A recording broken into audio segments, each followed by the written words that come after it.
যুক্তরাষ্ট্রের Los Angeles কাউন্টির পূর্ব ও পশ্চিম প্রান্তের 2টি দাবানলের আগুন নিয়ন্ত্রণে আনতে কাজ করছেন দমকল কর্মীরা। দাবানলে এখন পর্যন্ত নিহত হয়েছে অন্তত 11 জন, ধ্বংস হয়েছে 10,000-এর বেশি অবকাঠামো। এই সংখ্যা আরও বাড়তে পারে বলে আশঙ্কা করা হচ্ছে।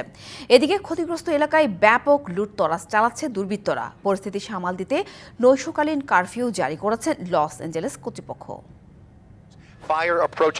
যুক্তরাষ্ট্রের ক্যালিফোর্নিয়ায় 5 দিন ধরে ভয়াবহ আগ্রাসী ভূমিকা চালাচ্ছে দাবানল।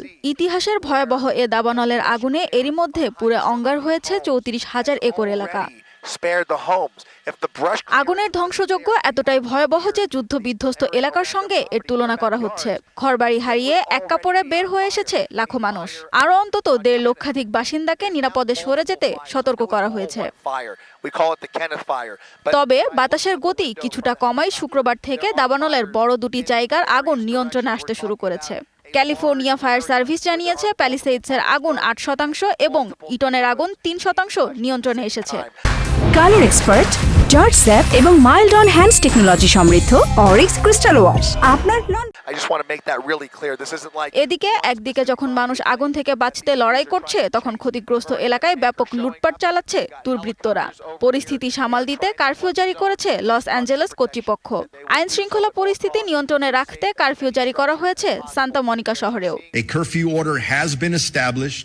ক্ষতিগ্রস্ত এলাকায় সন্দেহজনক কাউকে দেখা গেলে তাকে সাথে সাথে আটক করা হবে। বাসিন্দাদের সরিয়ে নেওয়া এলাকাগুলোর নিরাপত্তা নিশ্চিত করতে এই সিদ্ধান্ত নেওয়া হয়েছে। বেসরকারি প্রতিষ্ঠান আকু ওয়েদার বলছে দাবানলে এখন পর্যন্ত 135 থেকে 150 বিলিয়ন ডলারের ক্ষয়ক্ষতি হয়েছে। দাবানলে এখন পর্যন্ত অন্তত 135 মিলিয়ন ডলারের ক্ষয়ক্ষতি হয়েছে বলে ধারণা করা হচ্ছে, যা আগামী কয়েক বছর স্থানীয় বাসিন্দাদের শারীরিক ও মানসিক স্বাস্থ্যের উপর ক্ষতিকর প্রভাব ফেলবে।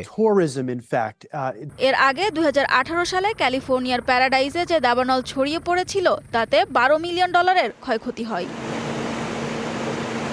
সানজিদা ইসলাম তন্নি, ডিবিসি নিউজ ডেস্ক।